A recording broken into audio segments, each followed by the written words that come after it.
So first, I'm going to give you 10 reasons for why this happens, because it's important for you to understand. But towards the end of the video, I'm going to give you one foundation that if you understand, you will never quit. Better yet, because any foundation can actually, in time, wear off, fade away, I'm going to also give you a structure in place that will make this foundation stick. So stick to at the end of the video, because I'm not aiming just to tell you like, here's the problem, here's why it happens, but I'm going to tell you also the one solution that will change everything. Better yet, just to have some fun, before I start with those 10 reasons, I went to Claude Pro, Opus, 4.8, the best, max, whatever, and I said, look, this is a problem that a lot of people are facing, and what would be the one, just one best advice that you can give? But I'm not looking for something that sounds good. I'm looking for transformational advice. So what would that be? So Claude, the best, said this. Because you started the peak of motivation and design everything for that version of you, the energized one who doesn't show up on most days, when the ordinary life arrives, the high fades, and the plan was never built for the tired, busy, normal you. This isn't a character flaw, it's a design flaw. This one is actually a very good point, but it's not the whole picture. It's good because it's true. When we design from that energy, like we are fired, we are pumped, so we kind of assume that, yeah, I'm going to always be like this, but of course you are not going to be always like this, and then when that happens, you're going to be like, ooh. Now let me give you 10 reasons, because it's important for you to understand in depth first why this happens. Before talking even about a solution, you have to understand, okay, but why does it happen? Like, how come I always start strong and then eventually somewhere along the way, I lose my motivation, I lose track, I become disappointed, whatever, and eventually I stop? Like, why? First, because we sometimes use mood as our motivation. Mood is in like, however I feel today, if today I feel pumped, I feel good, I feel this and that, I'm going to have the energy to take the necessary action to perform whatever I need to. But because we don't really prepare for those days in which our mood is not going to be there, when our mood is down and we feel low and we feel out of energy and disappointed, then I don't know, whatever, we no longer have something under, like a foundation under, to really drive us. And this is exactly what I'm going to give you at the end of the video. Second reason is because oftentimes we focus on the results. Like, our commitment is not towards the actions, the process, the things that we have to do, the sacrifices that we have to make in order to get that, but we are somehow secretly committed to the results. Like, we fantasize about the achievement, but we don't understand that between where you are and where you want to be, that achievement that looks good from here, there are a lot of challenges along the way, and we don't see that. We just see the results. One of the main reasons why this happens is because, well, look at social media. Social media, best example would be, let's say, Instagram, right? If you look at Instagram, everyone is bragging. Like, Instagram is a bragging platform. Let me put it this way, right? So what you see in there, you see mostly the results.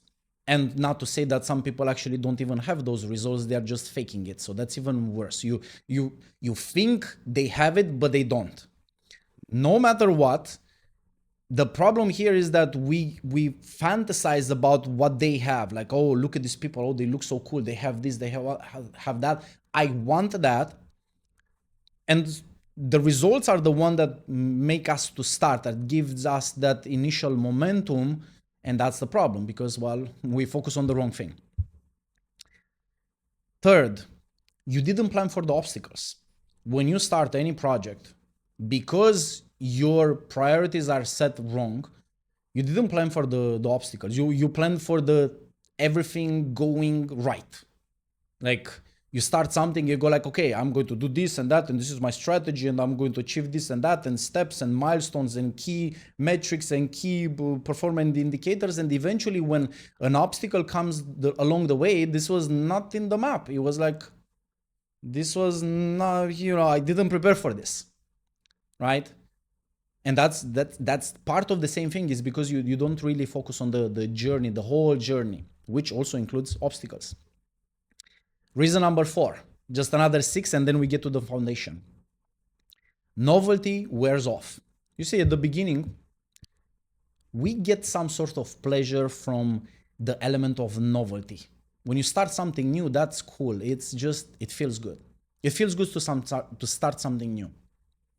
It's almost like with that new project, you have to kind of think in new ways, and it's almost like you feel like a different person. It's a new you. And that is, I don't know, it's seductive. That energy is seductive. Like you already, before getting the results, before transitioning, before having a new identity, before achieving that, you already feel like a new person. And that novelty is like, I don't know, it's just something that we like. But because we are not there yet, and we stop short of really going through the motions and the actions to get the things that we want, eventually that novelty wears off, and you are kind of like back to what it used to be. No longer exciting, no longer new. Now it feels like boring. So then that shows you that the motivation was coming from the wrong source. 5th, no accountability. This one is actually, it's a maybe, not necessarily, but it definitely, accountability can add. So it's not like you have to hold yourself accountable to someone else, to a group, to co-workers at your workplace, I don't know, to your partner. But accountability works. And the reason why it works, and sometimes when we don't have it, we fall off track, this would be the reason, is because, you see, when you start something new, you have a project, right? If you are the only person that knows about this, it's just like there is only one copy of that image, of that vision. But when you hold yourself accountable to someone else, then that image gets to be copied almost perfectly. Like because you declare, here is what I want to do, here is what I want to achieve, here is the actions that I'm going to take. Now someone else holds a copy, almost like in the blockchain, right? Now someone else holds a copy of that vision. And what that ends up doing is that even in the days when you feel like you no longer have the drive, I don't know, something happened, you are going to have more reasons to continue because, well, I'm not the only one that knows about this. Someone else knows about this. This is one of the reasons why, for example, accountability coaching works. And yeah, in case you don't know, this is a shameless plug. I'm a life coach and I do accountability coaching. You can find me on Fiverr. That's the advertising you get, but stay tuned because this video is about solutions. So when people don't hold themselves accountable, it's almost like they are preparing to fail. I'll put it this way. There are 2 types of people actually who don't hold themselves accountable to someone else.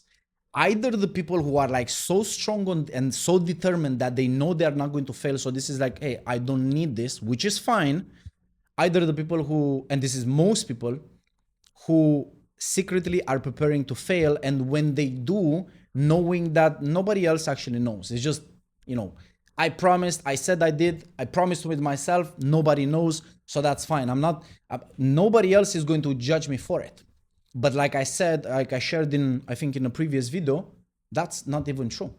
Because every time when you make promises with yourself, if you break them, even if nobody knows, you know. And this is why next time when you say something, you declare something, you make a promise, you make a decision, you're not going to trust yourself because you have broken promises with yourself. I oftentimes say this, that, and it was not said by me, but very, very well to say it, that self-confidence, let me remember this correctly, self-confidence is reputation with yourself. Because when you constantly break the promises with yourself, guess what? You are going to trust yourself less. Like your reputation with yourself will be like, I don't trust myself. So that's a very bad place to be in. Reason number 6. You wanted the results fast, and when they don't show up, because there is always a delay between actions and results, because you didn't prepare for that, because your expectations were somehow, even without being stated explicitly, your expectations were, I'm hoping that this is going to happen faster for me, right? And because this was your expectations, when fast doesn't happen, yeah, eventually you, like, your energy kind of like stalls, your energy goes down, and you start to almost like sabotage yourself. Your actions are no longer so sharp, so determined, I want to achieve this. They're kind of like, I'm doing this because I want to pretend that I'm still committed, but in fact I'm not. Like, we are just pretending that we are still on track, when in reality, no, we don't. And that is because, we start with the wrong expectations. We want things fast. Reason number 7, 3 more reasons, well, actually 4 more reasons, and then we get to the foundation. The social applause for declaring the goal gave you the reward. Oftentimes, have you noticed, maybe when you start and you declare this to someone else, and you say, I'm going to achieve this, I'm going to do this, I'm going to do that. Oftentimes we do this because we want sympathy. We want applause. We want to be appreciated. But we want that in advance before we actually put in the work to achieve that. And this is how it happens. Like, it's almost like we get the prize before we actually do the work. And some people actually, without realizing, they got into this habit of starting new projects just so they can declare them to their friends and peers and other people, so they can get the validation, the sympathy, the empathy, whatever, just to get some sort of feeling from other people cheering up, like, oh my God, that's amazing, wow, I'm so impressed, blah blah blah. And then when that wears off, the applauses stop, and basically people are waiting for you to go through the actions to do the things that you said you will do, that they already applaud you for. People go like, why would I now go through the hard work, face the obstacles, face the challenges, go through a boring process when nobody's applauding anymore? Because they started for the applause. This is the very reason. Reason number 8, perfectionism disguised as standards. This one is very tricky and affects a lot of people, because we tend to, when we do that, we are sabotaging ourselves while giving ourselves very strong reasons that feel true, that no, I cannot ship it. I cannot deliver it now. It's not ready. Right? And the reason why this is so tricky and dangerous, it's because it flies under the radar. It doesn't show as perfectionism. It doesn't show as, you know what, you're procrastinating. No, it shows up like, my standards are high. And that comes with a self-validating feeling, like you feel good about yourself, like, no, have higher standards. So then the story that you tell to yourself becomes, it becomes more important than the vision or the goal you have. Because now it's like, no, well, yeah, but I cannot.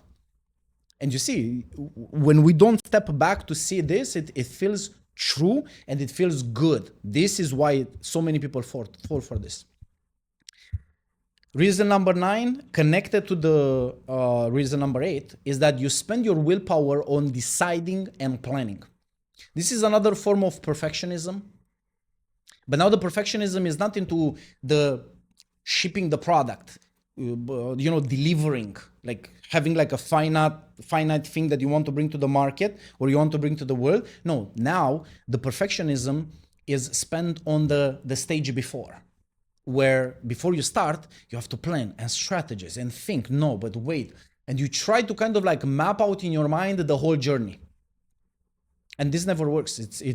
It feels like it can work. It feels like in your mind you can map out, like, I do this and that and steps like, but reality has nothing to do with anything. That it's almost like you can predict in your mind maybe like 0.01% of what might happen actually, and you are going to be wrong most of the times, but you are not accounting for the other 99.9% that you don't know about and you are not thinking about, because you don't know what you don't know.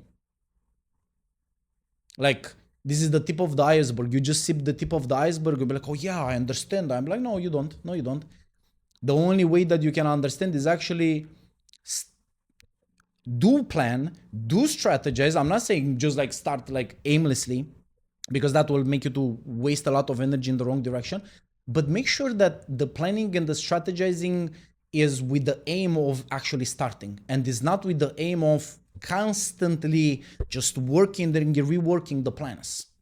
Because when that happens, well, it's no longer about the vision or the achievement. It's about just constantly working on that stage and never having a plan to graduate from that.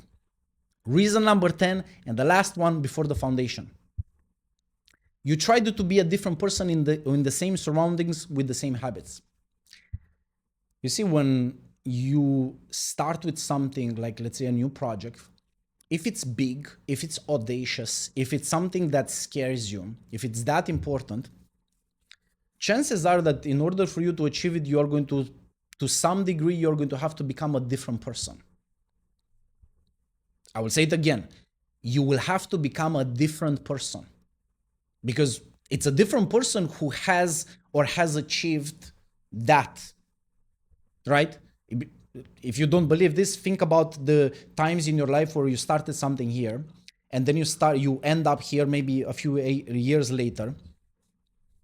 If you look at that point and you look back, don't you notice a difference between how you are now and how you used to be like 7 years ago?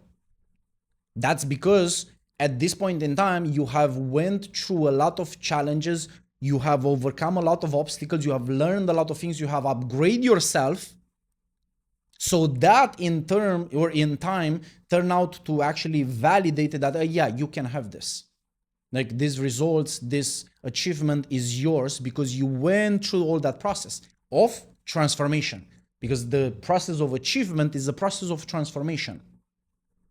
So when we have this dynamic in place, we want the achievement, we want the vision to happen, but at the same time, we maintain the same habits. We maintain the same surroundings, same friends, same environment, same all same.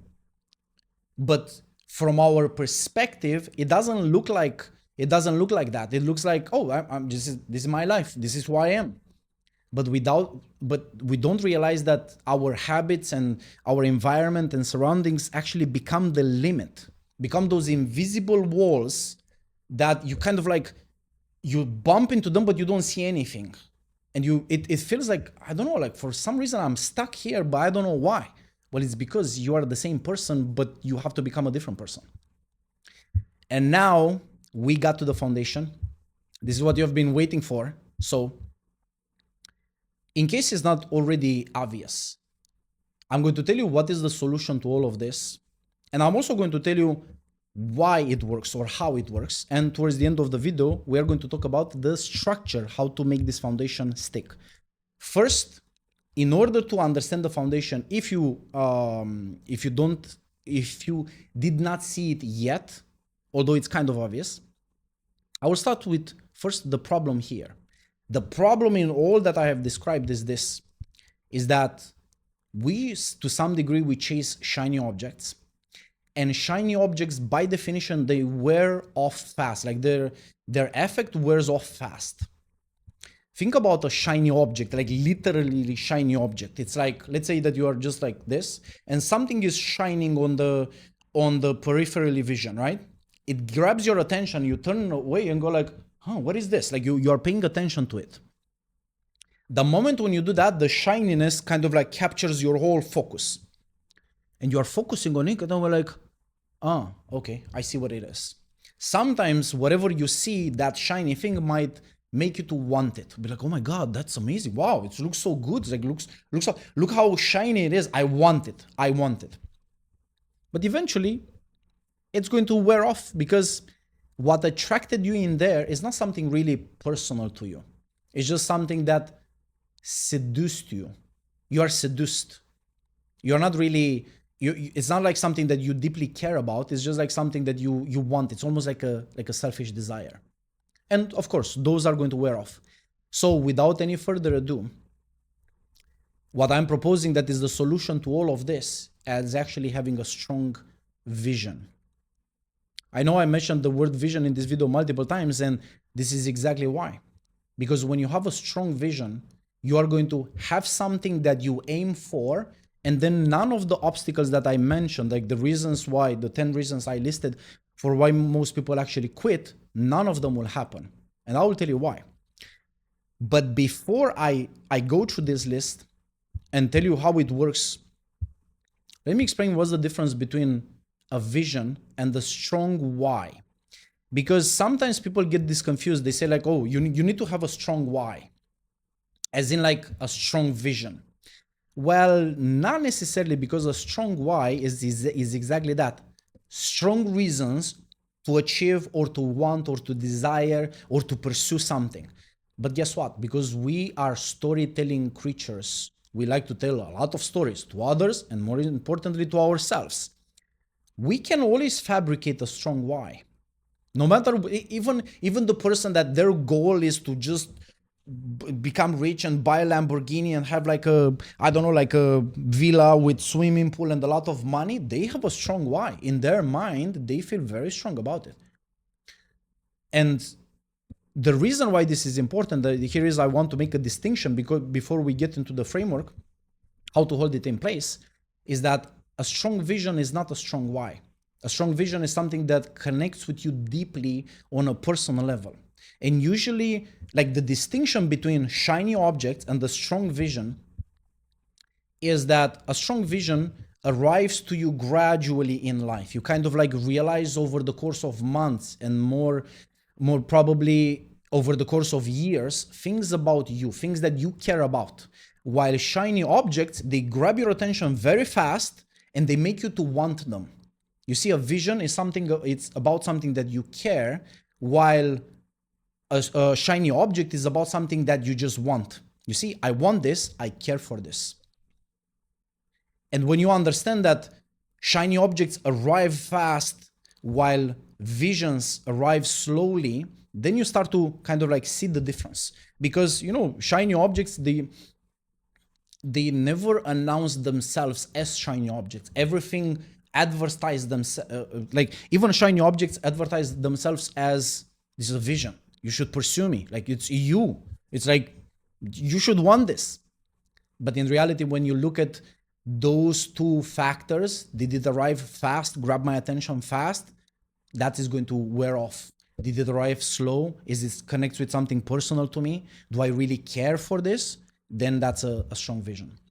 So now, before the structure, how to hold the strong vision in place, let me go through the reasons quickly why it works. So I'm going to point exactly to the 10 reasons why people stop and quit, and I'm going to show you how a strong vision actually will change things. Because it's important for you to understand, oh, this is why I quit. I start strong and then I quit, and this is why a strong vision actually will solve all of that.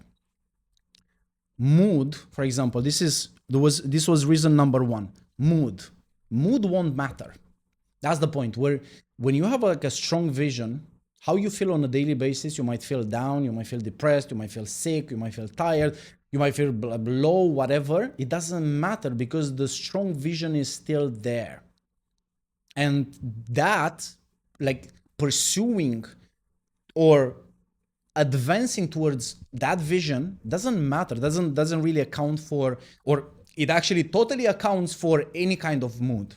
If you're motivated, if you're pumped in a day, great, you're going to have more energy to pursue it. If you have less energy, if you feel low, it doesn't matter, you're going to just still go through the motions, still put in the efforts, still make progress. It's just going to be slower. That's it. Second, focus not on the results, but on the process. This is what's going to happen. You're no longer going to focus on the results. Remember the problem that we have described, right? Now you're going to focus on the process. And the reason for that is because now you know that the process is the only thing that will actually get you there. This is the difference between focusing on the inputs or the outputs. If you focus on the results, basically the outputs, it's not like the results don't really happen just because you focus on them. But when you focus on the inputs, the process, the necessary actions, the necessary sacrifices that you have to take, or whatever you need to do, when you have a strong vision, you know very well that it's useless to focus on the results. It's absolutely useless. And you are going to, by definition, because that attracts you, you're going to go like, okay, I have to go there. So I have to take this step, this step, this step. Okay. Oh, this doesn't work. How do I solve it? Like you are in the process, you are in the journey, and you are working on the journey. This is why the results don't matter that much. Third, obstacles. Same. Obstacles would not matter. When an obstacle arrives, you're already prepared. When you have a strong vision, you go like, you know what? Because I care for this, it doesn't matter what happens along the way. Even if I get bored, I will continue. Even if I face strong headwinds and obstacles, I'll figure it out. I'll figure it out. And when you have that level of determination, it's just like obstacles are like, I'm having fun with this. Novelty, same. When novelty wears off, it's like, well, it was never about novelty. Like you are not going to lose momentum, or you're not going to stop because the novelty weared off, because your motivation, your drive, the daily fire doesn't come from novelty. So when it wears off, you'll be like, great, and I'm still going to, like, the vision is still there. Like that is really my novelty. My novelty is like there, not here. Fifth, accountability. This one, I would say that when you have a strong vision, accountability works best in a partnership. You see, you can hold yourself accountable to your friend, to a coach, like me. If you want, find me on Fiverr or on my website. But better, like the best type of accountability I know when you have a strong vision is to build it with someone else, someone that is aligned with you. And now you guys are like holding each other accountable towards the same vision. That is one of the best experiences in life, to work on something big and to build it with someone that is aligned with you. Sixth, delayed results. Delayed results won't matter. Same, because when you have a strong vision, you'll be like, doesn't matter like how much it takes until I get there. I don't have like a timeline. I have like a rough estimate, but it doesn't matter. Even if I go and achieve faster, great. If it goes over time and it's like for some reason things are going to be achieved even slower than that, not a problem, because what I'm attracted to is to the vision itself. And like people who actually understand this, they already account for the fact that, look, I might make like a rough estimate of how long will that take, but that's just literally an estimate. And I know that reality will teach me how much it will take me for me to get there. Maybe I'm not ready. Maybe I need to figure some things out along the way. Maybe I have to, to adjust in some sort of ways. But eventually, whatever is the distance, I'm going to go through the whole journey. This would be the equivalent of like, when you look in the distance, let's say, like you see like a mountain very far off, right? If I ask you, how far do you think that mountain is? Some people will be like 3 kilometers. Other people like 20 kilometers. I'll be like 50 kilometers. Do you know for sure like what's the distance? No, you don't. If I ask you, walk from here to that mountain, and let's say you commit to it, like, yes, I want, you're committed to the mountain. You're not committed to like, oh, this is going to be 3 kilometers sharp. And if it's not 3 kilometers, it's more. I'm like, I'm done. No, the mountain is still there. If you committed here for the mountain, until you achieve the mountain, that's it. Like, no delay in the results will actually slow you down or stop you. 7, social applause. Social applause really don't matter when you have a strong vision, because the fire doesn't come from other people. It comes from within you. Like, you don't need that validation. You don't need the validation. If you want to hold yourself accountable, we just discussed about this. You are doing it just for the accountability, not for like, oh, I want you to praise me. No, I really want to be here to hold myself accountable.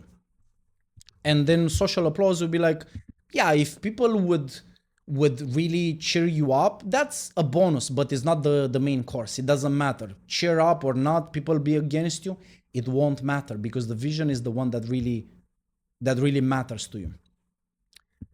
Perfectionism. Well, when you have a strong vision, you won't be a perfectionist because you will realize that everything that you have to do, you will do such that it's efficient towards achieving the outcome. Perfectionism is by definition this like I'm holding myself hostage to like impossible standards. I want to deliver like something that is so great and so outrageously perfectly whatever in the moment, and I'm not going to deliver. But when you have a vision, you understand like, look, this is just iteration. Like I'm going to deliver this. This is this product. This product is like version 1. And then in 3 months, I'm going to deliver version 2, and that is going to be an upgrade. And then I'm going to deliver version 3. And the vision is like, it requires all those iterations. I don't care about version 1 being perfect because I care about the vision. When you place the whole priority on that, then the perfectionism, like being perfect doesn't matter. It's no longer about a perfect product. It's about really iteration. Reason number 9, also, no more planning, strategizing forever. Of course, because when you really focus on achieving your vision, you will plan and strategize only for what's necessary for you to start. You'll be like, okay, this is important for me. I'll give it some time. Maybe I'll give it a few hours, more probably, let's say a few days. And I'm going to think intensely about this. Like I'm going to plan and strategize the shit out of it. But once I feel like I have enough in place, after a reasonable time, I'm going to start with whatever I have. Like there is no more point after I have put in the time, I've put the intensity, I've applied myself, I've dedicated myself to really plan things as I can at this stage. There is no more point after that to be like, oh, I have to strategize again. No, that's done and you will know it. That's the more important part. When you have a strong vision, you won't hold yourself back with perfect planning, perfect strategy. No, I have whatever I need. Let's go. I'm excited for that. This is the excitement for the vision, knowing that you have to go through all of that journey and be like, let's just go. I have everything I need. I figure out everything else. Let's go. Reason number 10. No more the same person with same habits. You see, a strong vision will not allow you to be the same person. Will not allow you to have the same habits. And I will tell you why. When you decide, like you make an absolute commitment towards something that really drives you, something that connects with you personally, something that you care about, everything else in your life will rearrange itself to accommodate this. It's a sign that you have sent in the universe that, hey, this is what I'm doing. And everything else will just have to find secondary spots. Just like imagine in river, if you have like a big stone, like a big boulder, right? Well, the water will just go on top, will go sideways, but will not move it. It's like that thing is there to stay, like weights like 20 tons, right? So when you have something that has that staying power, everything else in your life, all the habits, all the things are going to hit this like strong vision that has staying power, and they will not move it. They will move around. So people in your life that maybe they are not really serving you or they're not really having a positive impact in your life, they will eventually filter themselves off. Bad habits you have in your life that are at a conflict with your vision, if your commitment is on the vision, they will go away. This is one of the things that I realized when, I started my challenge with the running every day in 2021, and I would still go to parties because, that's what I did all my life. Like, why not go to a party once in a while? I was not like a big party person, but once in a while, friends go to party, sure. But one time when I realized that, oh shit, I drink too much and the next day I have to do the running, then I realized, oh, there is a conflict in here and I'm not going to give away the running. I have to stop drinking. And that was like a big moment when I realized, oh, when I make an absolute commitment to something good, everything that is bad in my life will just have to go away. Everything that I have to do is just focus on this and go like, nope, I'm not letting this go. Everything else can go to hell. And that's what will happen. So you're no longer going to fight with those invisible walls because your commitment is onto something good, and your life will rearrange itself. With that out of the way, we are getting to the structure of how do you hold this in place? Because let me give you the danger. The danger is that you might have a strong vision. You might pursue something that is deeply personal that you care about and still lose it. So watch this, because this is very important.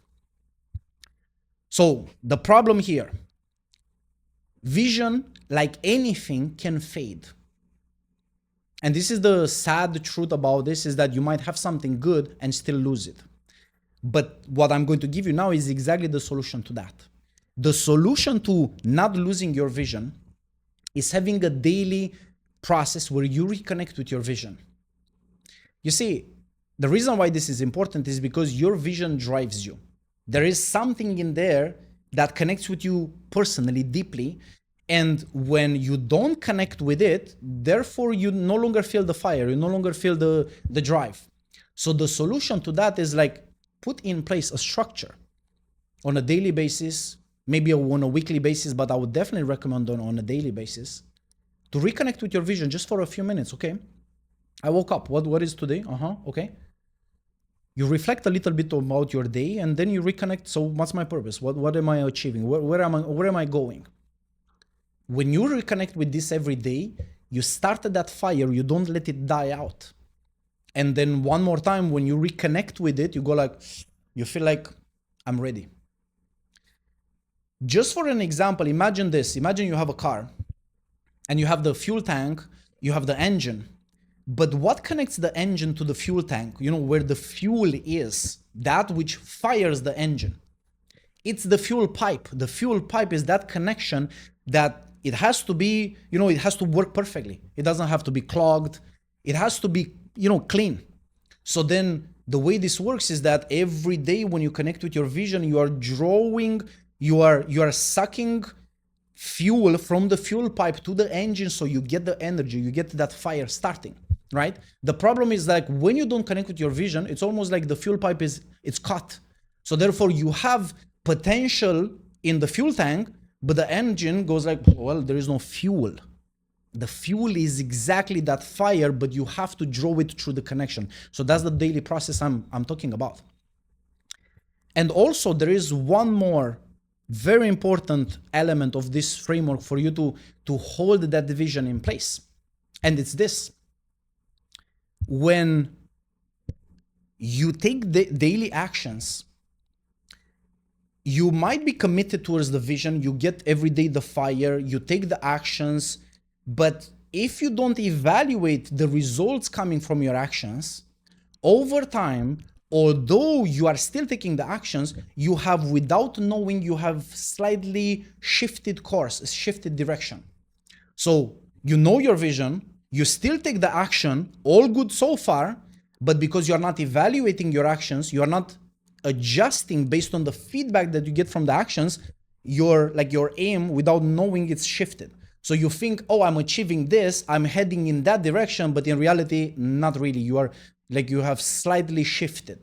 So for this, another process is also important, part of this framework that we are discussing about, which is this. Every day you should, or let's say this one would be better weekly because it requires a little bit more information. So let's say every week, one time per week, without exceptions, you should evaluate. You should actually think about what am I doing? What are my results? What can I learn from the results I'm getting? Like, what is the feedback in here? Like, what is reality telling me based on the way I'm going about achieving my vision? Because reality will always tell you the truth if you pay attention. But the problem is that most people actually don't pay attention, even if they have a strong vision and they take the daily actions. Because they don't pay attention to evaluate their actions, they just do more and more and more, and they feel like, okay, I'm getting there. I'm getting there because I'm taking the actions. But in reality, if you don't really be mindful about each step, like, oh, wait, last week I did this, but here is what happened, and I'm like, what does that mean? Wait, I need to adjust a little bit because I thought that I'm going in this direction, but I've noticed. This is where this evaluation, you notice that, oh, things have shifted a little bit. This is one of the reasons why we stop and quit, is because gradually, with tiny little shifts every day, like your actions are going to shift tremendously. Over the course of years, you're going to be like very far off if you don't evaluate. So that is really the framework. And in the end, remember this: you can always start strong and finish strong. All you need is just a strong vision in place, something that really connects with you deeply and personally. You need a framework in place in order to connect with that daily vision, to draw the fire. And you also need a process for you to evaluate, to understand, like to mind your steps. And if you do that, all you need to do is just like start, commit to it absolutely, and never look back.